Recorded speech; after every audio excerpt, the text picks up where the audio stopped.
Welcome back to the Get Unstuck and On Target podcast.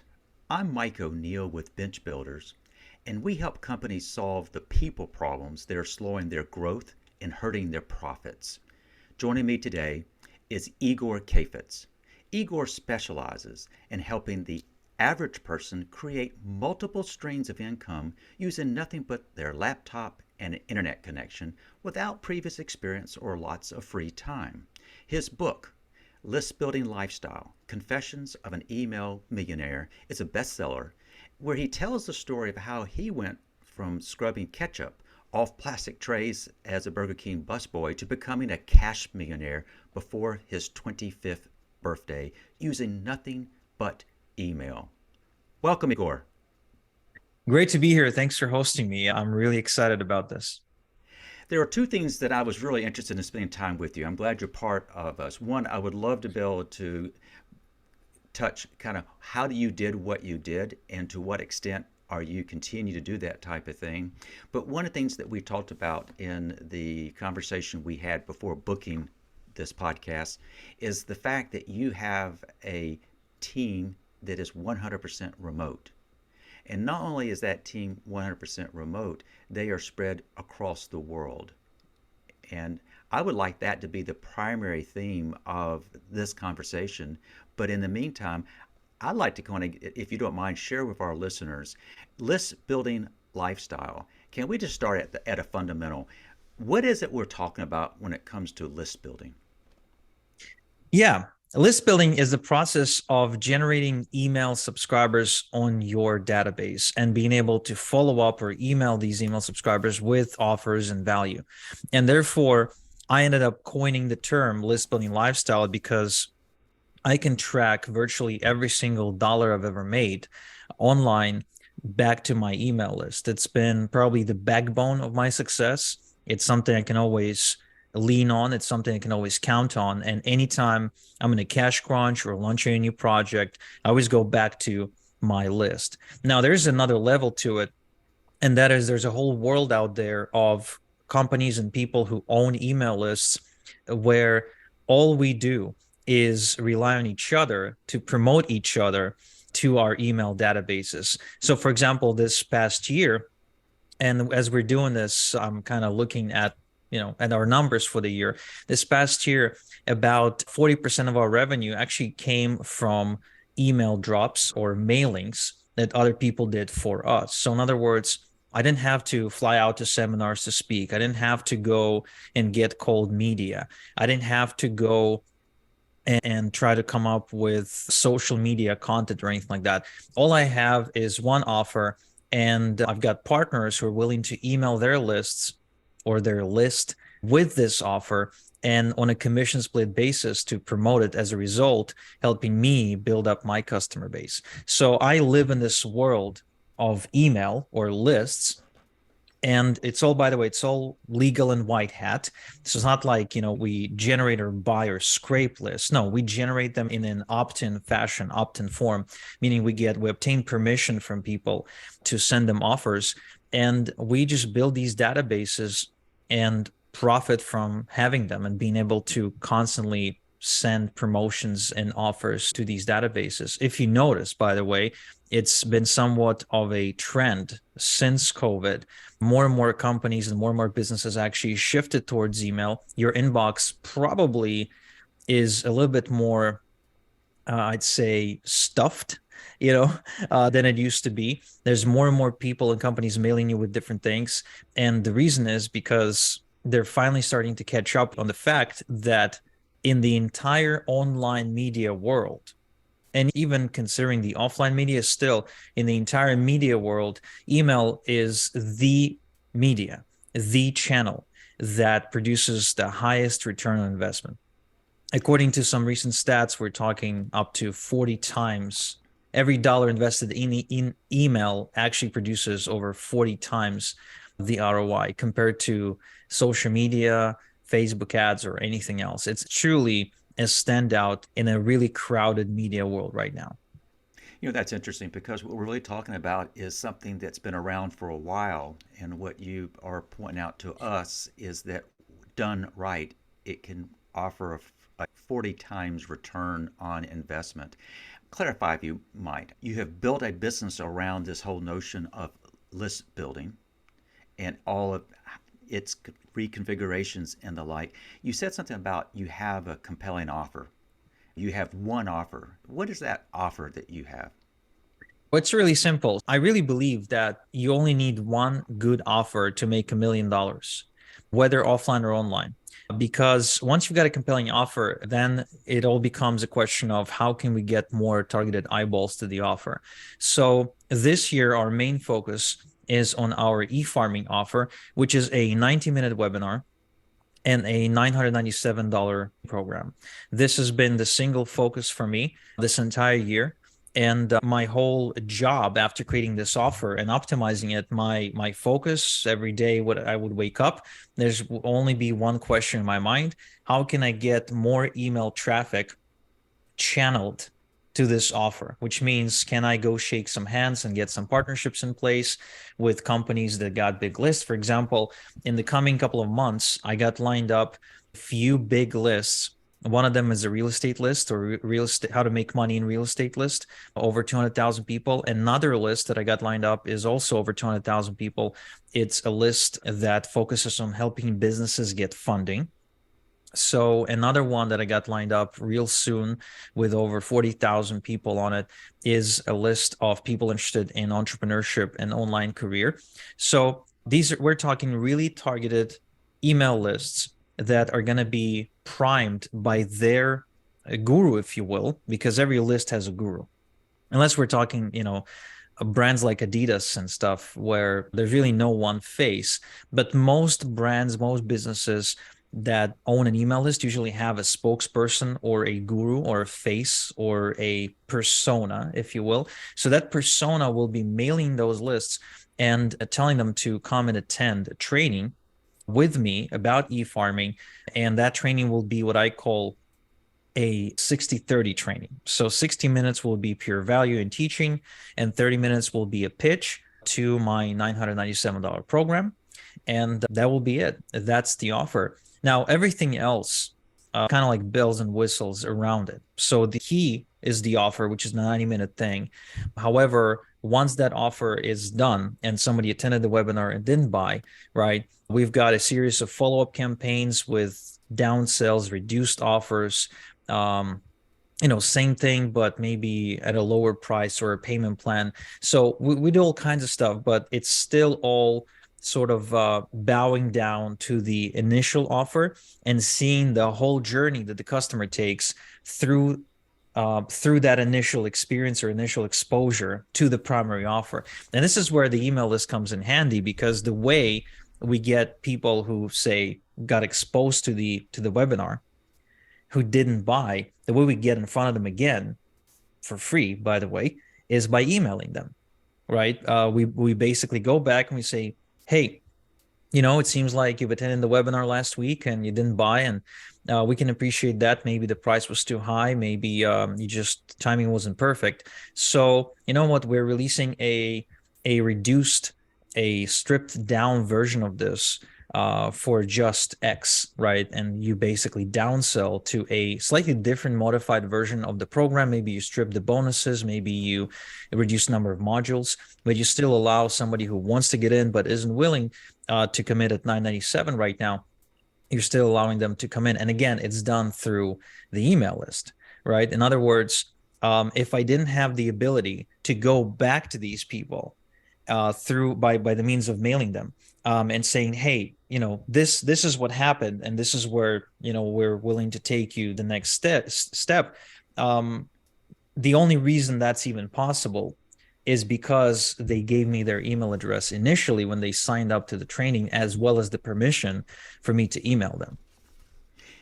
Igor, people who subscribe to this podcast, I can describe as being business leaders, but entrepreneurs in particular. And one reason I wanted you to kind of share that story is you're an entrepreneur. You have found something and an approach that has worked well for you. And I will include links to what you just shared in the show notes. So if you're listening to Igor and you want to find out more about that, be assured that that will be included. I'm speaking to you from the United States. You're in Canada, and you have built a team that is 100% remote. Tell That's us a right. little bit more about that. You have made a decision to stay 100% remote, or maybe you always were 100% remote. Let's start with that. What led you to go remote? Is it what most people would expect? It's a good question because I never really thought about it consciously. Most things I do intuitively. I kind of decide right now and do it right now. I'm very good at kind of implementing right away, right? It's the one thing that I've always had. It's the ability to just jump in. However, sometimes you do need to be a little bit more strategic, and it did hurt me every now and again in my development. So with my team, I think over time I came to realize that I'm just a terrible, terrible, terrible manager. Hmm. I think I'm like the worst person you can have in the office, trying to manage a team on site. And I learned it few years into my development as an entrepreneur because I, having started online, having built my first business online, I kind of was forced to hire people online as well because I grew up in a small town in Israel where most people didn't even speak English, and we're operating in an English marketplace, let alone the technical aspect of it, webinars, email lists, and things like that. So in my hometown, that was maybe 35,000 people big. It was a hick town down south in Israel, nearby the Dead Sea. So if you ever travel to the Dead Sea, you're probably passing my town. It's called Arad. A lot of people stop there for gas and a burger.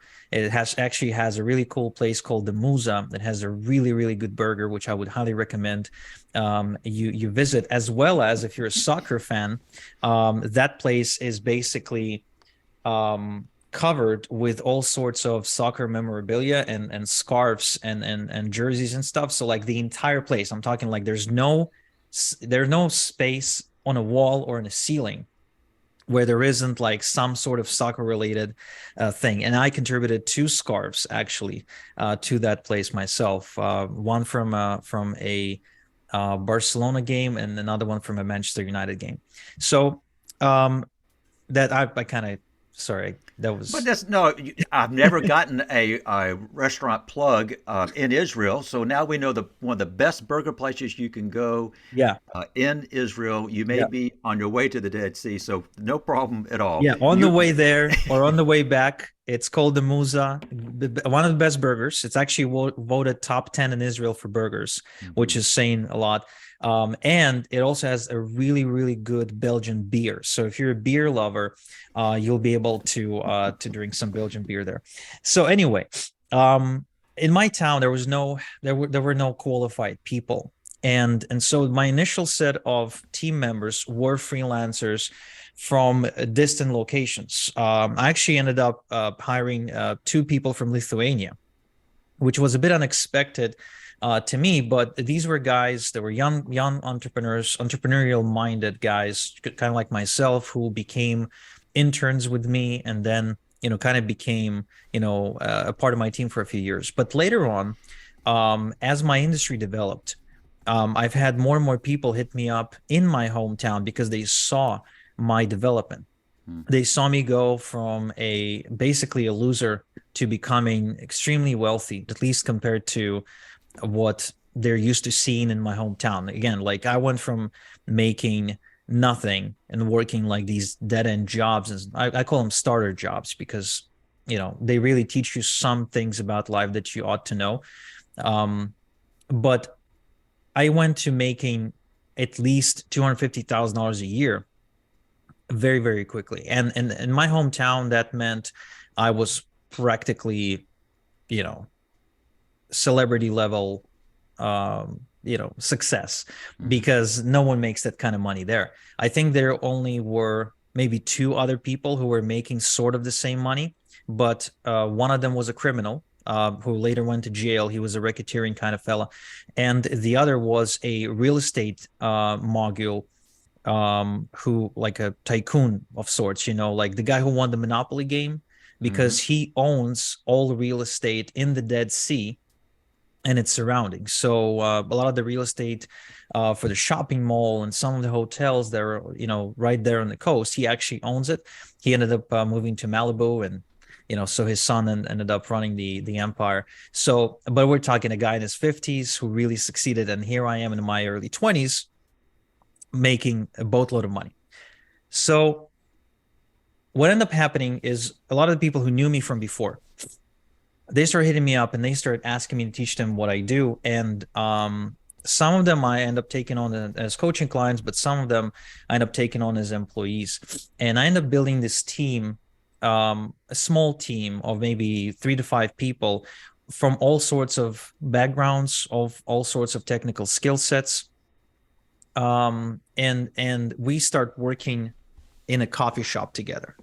So you have to understand just how unprofessional I am, where, in a business that was producing at that point between 250 and $500,000 a year, US dollars, it was run by myself and 4 other people who would meet up in a coffee shop, put 2 tables together, kind of slide them in together so we could all fit.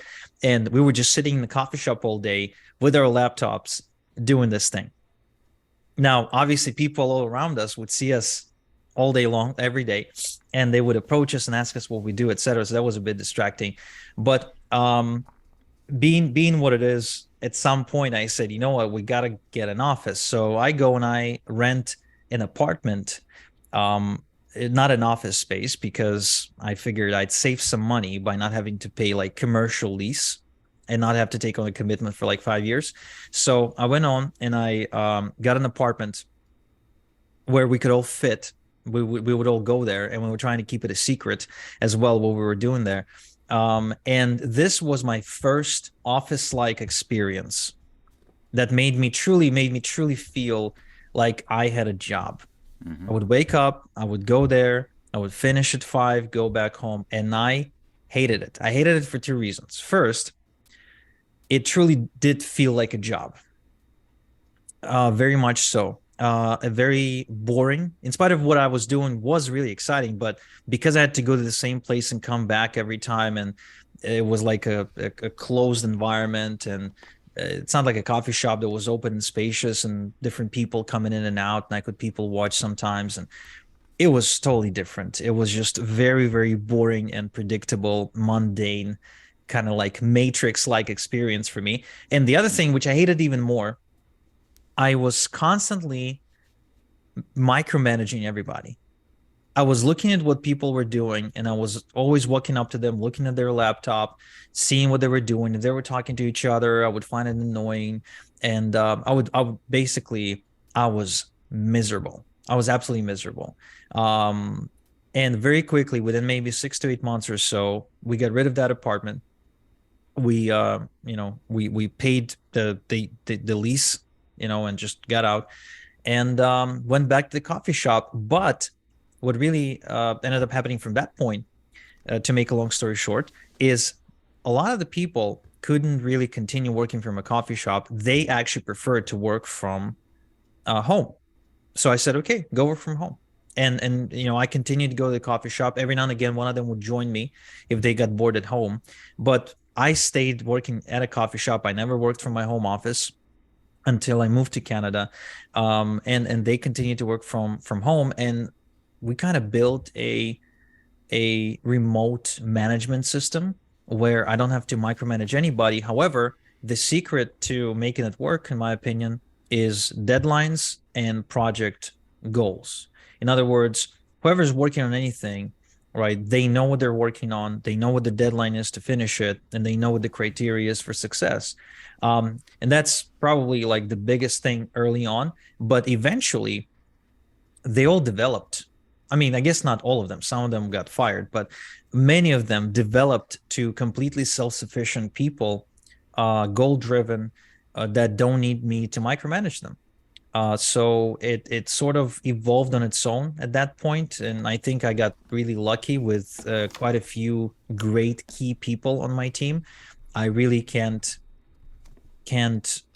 give them enough justice or stress this well enough. Like, good people will thrive, whether it's remote management or in-person management. So I got lucky with a few key people who ended up hiring people on their own, and so the team ended up growing with me without me having to be involved in every level of that team.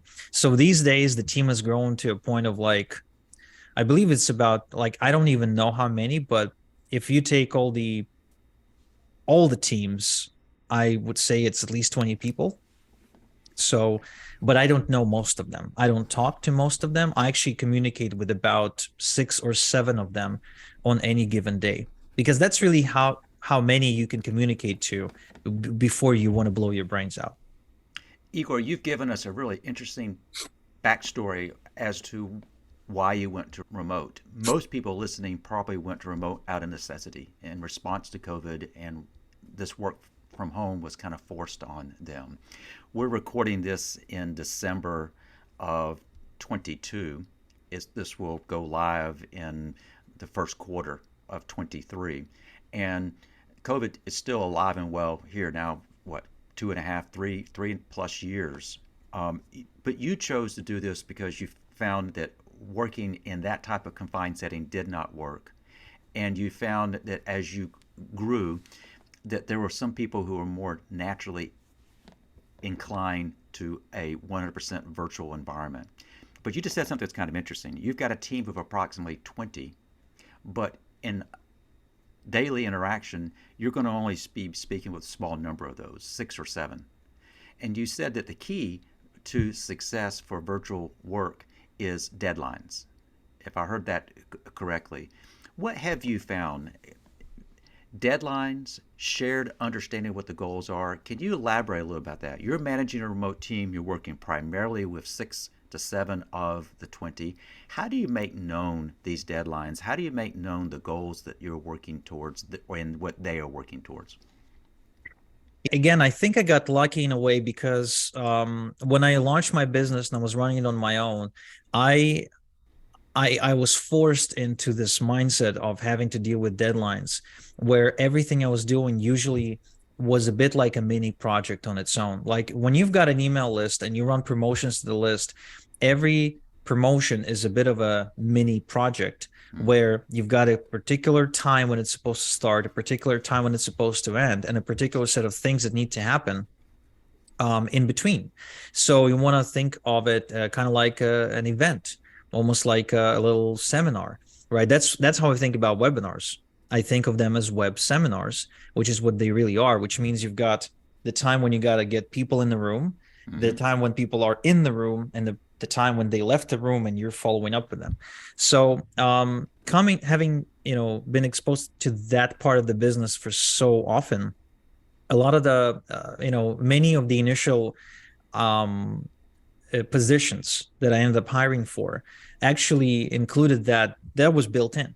So I had to structure my systems and my operations around different deadlines. So, for example, if my team consisted of a copywriter who would write my email copy, and myself who would craft the offer, and one more person who was a tech person who would be loading the emails or building the pages or doing that sort of stuff that I really hate to do, then it was very clear that we had to get all the assets in place before Monday, January 15th or something. Like if the promo was about to start there. So there's a clear deadline right there that these things that we need to have in place need to happen way before January 15th.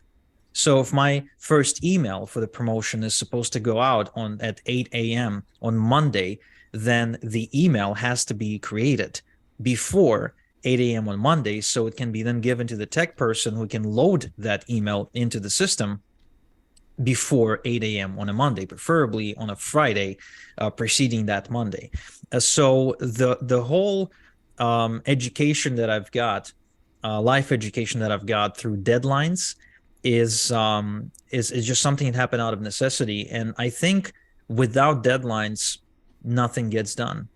I tried working in an environment where I would kind of give some of my team members creative freedom, and I sort of like expected for them to make things happen, but that never happened. What I've learned is if you want to get the most out of your team, you want to outline a clear outcome that you're looking to create, You then want to tell them what are the assets that they need to have in place before that project needs to start. And then you want to set a clear deadline, a super specific deadline down to the hour, not just the day or the week, down to the hour. And you must tell them that this is the deadline and this is when it needs to be done. Even if that deadline, by the way, is completely artificial, even if that deadline is totally made up, and even if they know it and you know it, they'll still work towards that deadline.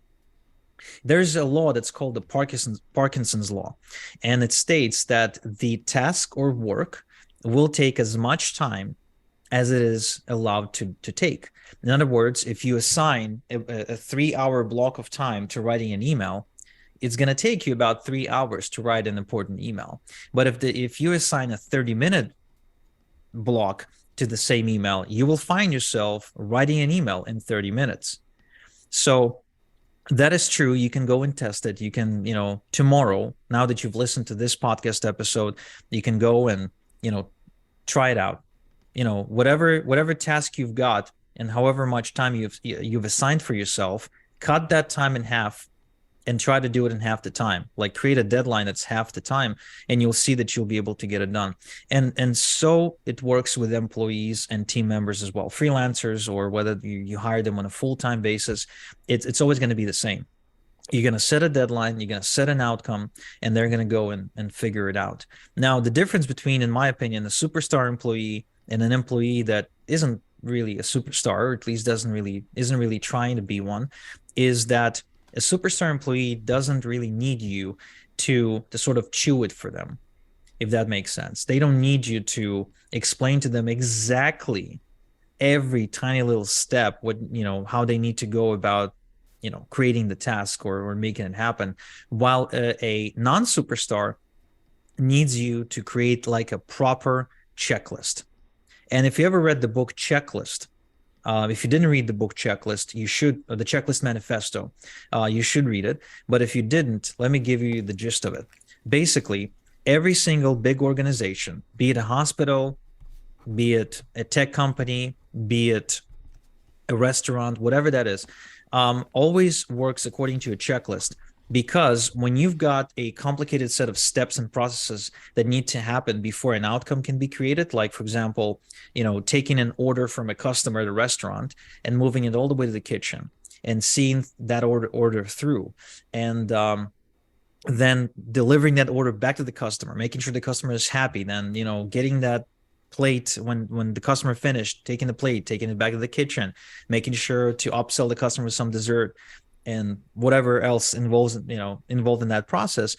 When the process is long and complicated and you've got more than one person involved, what you want to do is you want to break it down into micro steps and list it all in a checklist. And every person who's responsible for any one particular part of that entire process needs to know to execute by the checklist. When I served in the Israeli military and they would send us to go do some fixing on the planes, whether it was like a huge, cargo plane or like an F-16 fighter jet, we would never be allowed to step into the hangar without a book that was this thick, where they had all the checklist for all the planes. And you were forced, no matter how many times you've done this before, you were forced to flip open the book on the right page and go and follow the checklist, even if you did it a million times before. And actually, my older brother learned this lesson firsthand when he also used to serve in the Israeli military in the Air Force. He's about 9.5 years older than me, so he was in way before. And he actually did not follow a checklist. He was responsible for some part of the pilot's cabin that has to do with the oxygen supply, and he missed 1 or 2 steps in the checklist. As a result, they put him in jail for 2 months because someone was reviewing his work and saw the mistake, and they basically said, look, if this mistake wouldn't be found before the pilot would take off, that pilot would be dead or something.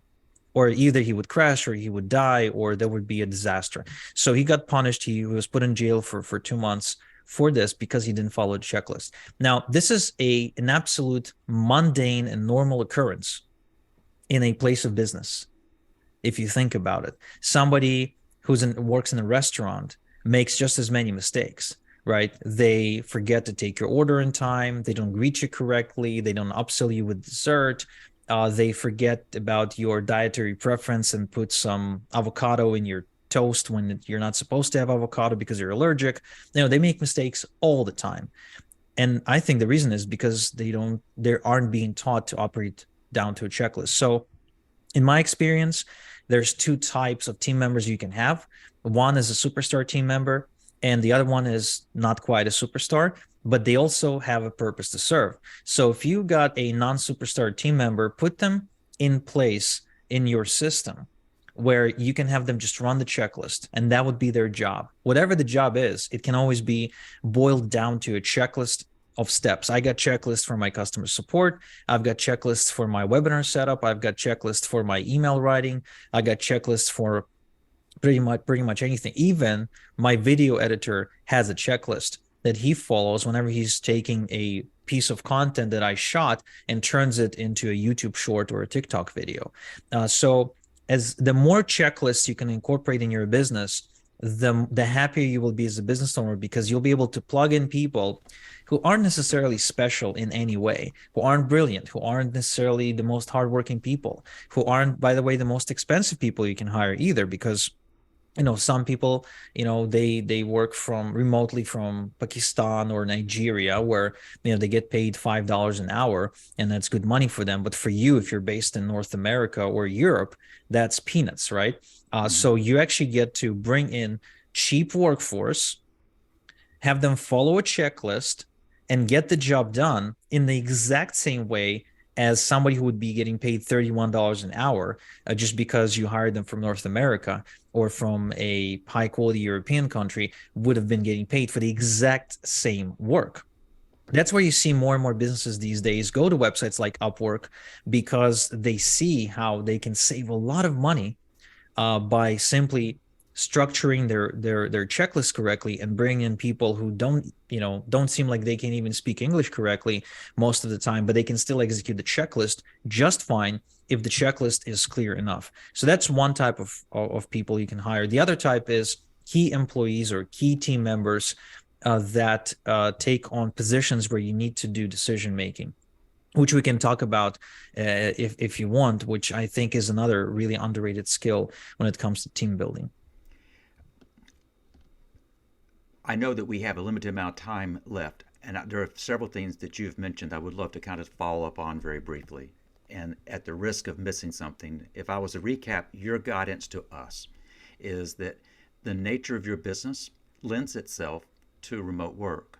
However, what you've done is you've paid attention, your team has paid attention to what are those standards, what needs to happen, and you've reduced every one of the functionalities to a series of checklists. And what I'm understanding you to say is that if you do that right and you pay real careful attention and have the discipline and you reinforce the discipline of adherence to the checklist, what that does is it gives you, the business owner, assurance that it's being done the way you intended it to be done. And you've described that people who are good at checklists may not necessarily be good in other roles, such as decision making. So you have kind of differentiated the types of people that you use on your remote team. I suspect it's your decision makers who are the ones who are amongst your direct reports. Is that a fair assumption? I'd say it's half and half. So with decision makers, I don't even see it as them reporting to me. It's more like a collaboration environment, because what I learned is a superstar team member doesn't like you to confine them in a box, if that makes sense. So in other words, there are some positions that require some creativity, and if you micromanage them or checklist them too much, you're smothering them. So they need to have a checklist that's a bit more loose. if you know what I mean. So in other words, there has to be a set of standards that they know they need to sort of fit in. However, there has to be enough creative freedom for them to roam within those standards, so they feel like they're actually letting their creative juices flow. That's what I find with most positions that are key positions, and with people who are decision makers.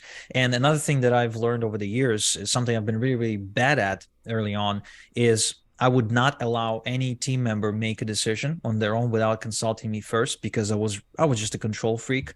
I built this business from ground up myself, and I was afraid to let go of pretty much every component. And I really felt that I can do the job better than each and every one of my team members, which I still believe that to be true 80% of the time these days.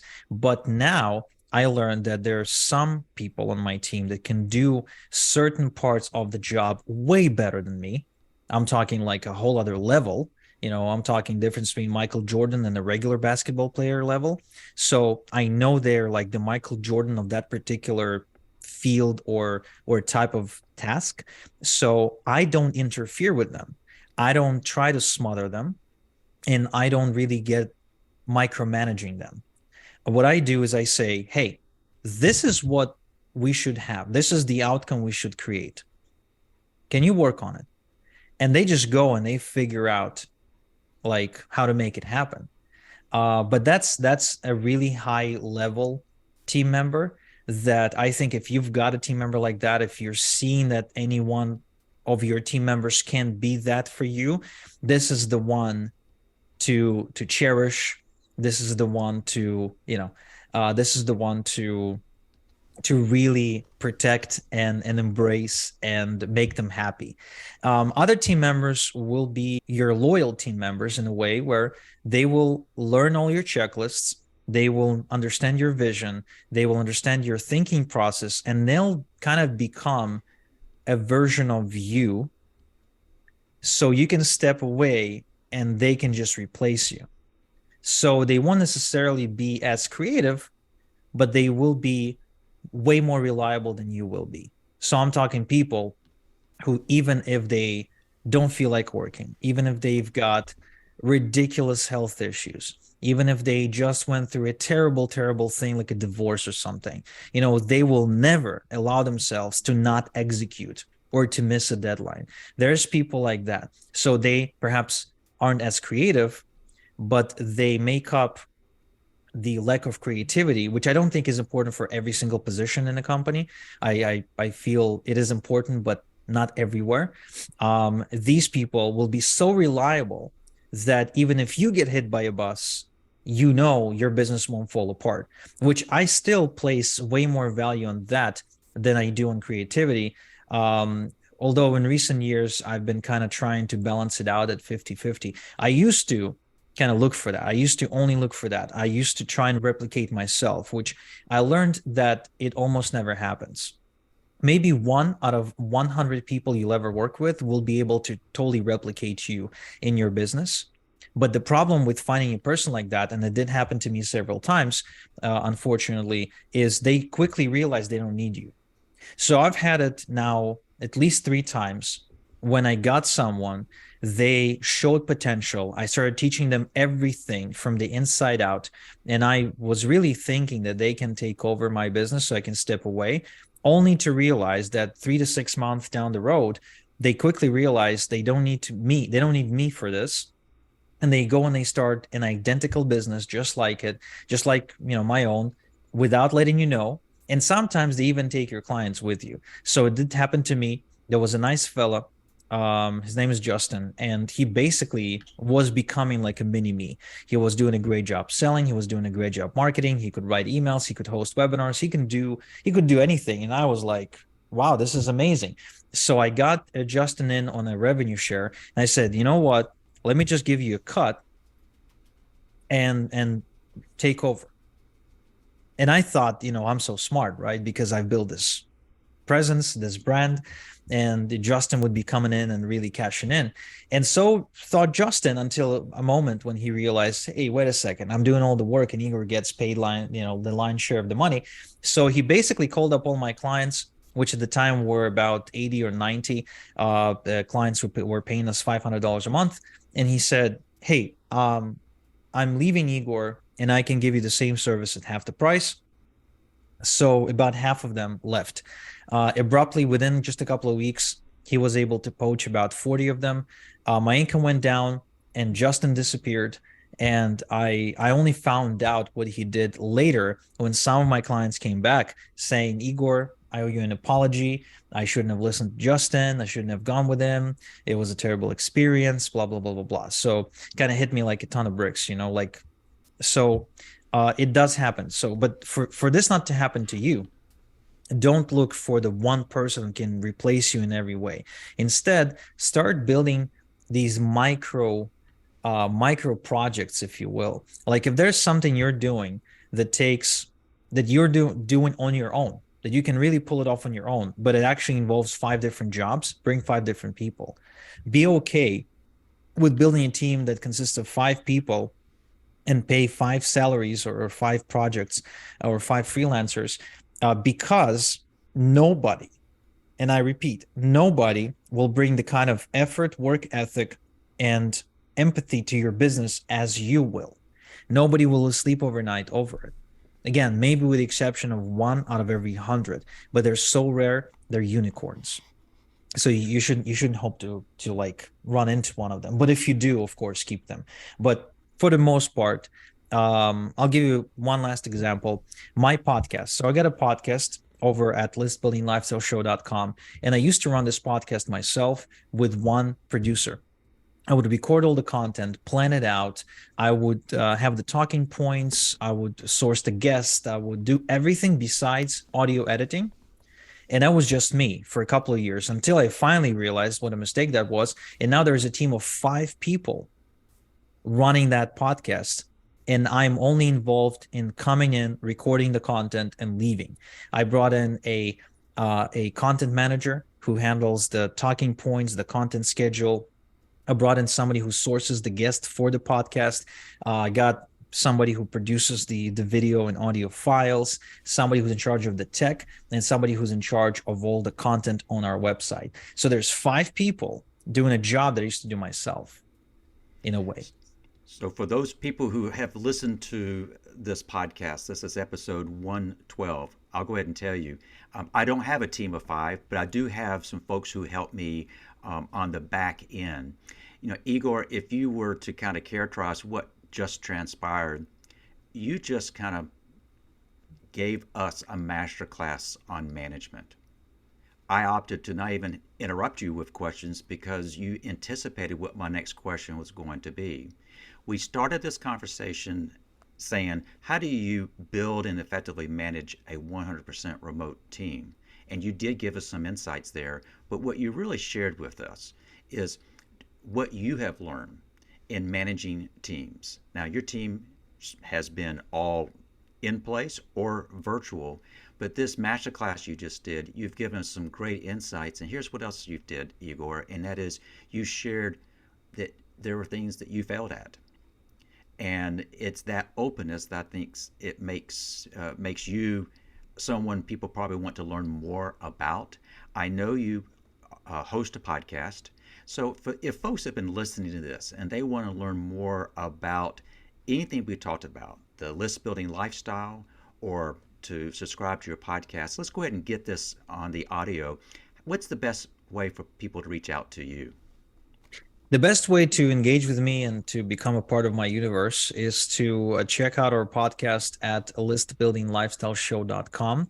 You can also find it on all the podcast platforms: Amazon Music, Audible, Spotify, Apple Podcasts, Google Podcasts, and you name it. And that podcast really covers all the different topics about my business, as well as businesses of my peers from that online marketing world. I also host best-selling authors like Robert Kiyosaki, Mark Manson, Les Brown came on the show actually a couple of weeks ago. So we cover a wide range of topics, but it's all subjective, or it's all geared towards one thing: is to give you more freedom, is to allow you to have more time without having to sacrifice your income or your lifestyle. So it's all about the lifestyle for me. I live here in my fairly modest house in the suburbs of Toronto. I mean, it's modest, but it's still expensive because it's Toronto and it's really expensive to live here. I work out of my basement, as you can see. If I, walk upstairs, there's going to be my wife, doing something on her laptop or something like that. So it's a pretty boring life, but it's the life that I chose. I wake up, I go downstairs, I do my work. I work about 6 hours a day. And then, my systems and my teams do the rest. Thankfully, technology allows us to do it today, but I still find that most people don't know how to do it. The other day, and this is going to be the last story I'll share, I promise. The other day I was at a friend's house. It was his wife's birthday, and he's a very accomplished dancer. Not like a pole dancer or anything. He's actually like he dances in competitions all across the United States and Canada, and he teaches people as well. He's got a dance studio. So he prides himself on being like a dance champion and just a champion of life as well. Like he lives in this really large house up north, like huge territory. His wife is also very accomplished. They got two beautiful kids, and it's like you look at their life and it seems so perfect. And but his main concern is outsourcing or team building. To this day, him and his wife are the only people working that business.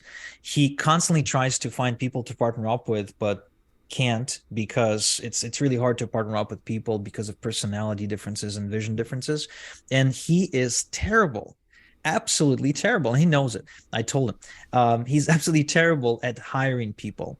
And he always complains that people want to get paid too much and that they do a bad job.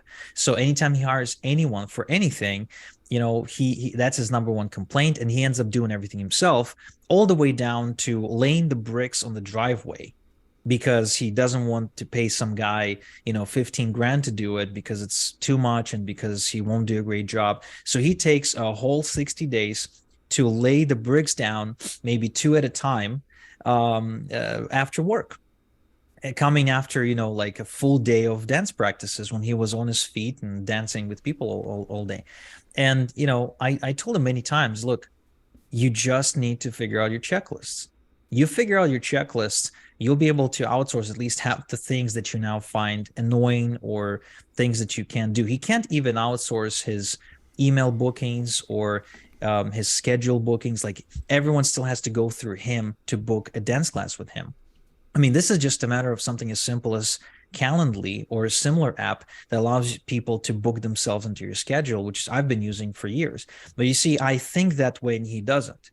I refuse to think in any different way, because if I didn't, then I'd be overwhelmed to a point of just complete burnout, kind of like him. The only difference is I'm an introvert and I burn out really quickly.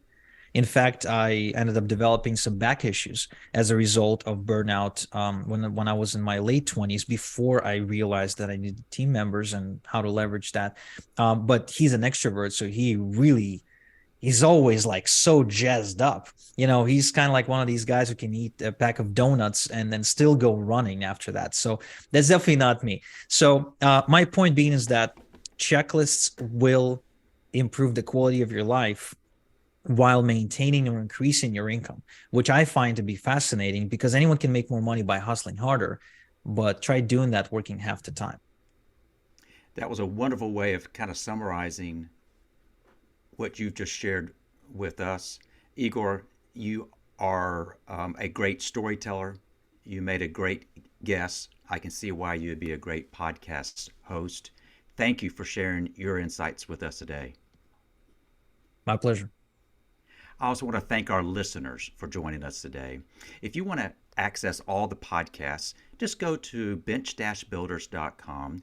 And while you're there, you can also subscribe to our weekly blog called The Bottom Line.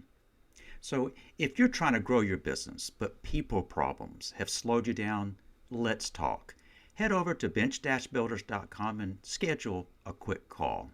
So I want to thank you for joining us, and I hope you have picked up on some tips from Igor that will help you get unstuck and on target. Until next time.